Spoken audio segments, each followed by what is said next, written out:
Yun pong kalunos-lunos na pangyayari doon sa Cebu, yung malaking pagbaha at maraming namatay, maraming nasirang properties, mga bahay, sasakyan at iba pa. At nalagay sa panganib yung mga kabataan. Ito po dapat ay hindi nangyayari sa atin.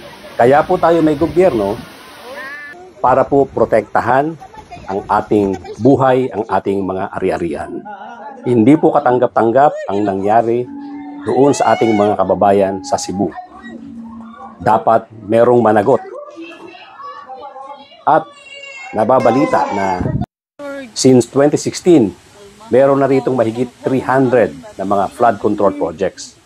At itong kasalukuyang gobyerno, meron ding mahigit 200 projects regarding flood control. Sana ay hindi nangyari ito kung yung mga flood control projects na yan ay tama ang pagkaka-execute, tama ang pagkakagawa. Kaya ang ating panawagan dito sa ating gobyerno, panagutin ang mga dapat managot. Dapat ang mga taong may kinalaman sa pagbaha, may kinalaman sa pagkakaroon ng failure nitong mga flood control projects ay managot. Dapat demanda ang mga taong ito ay dapat makulong.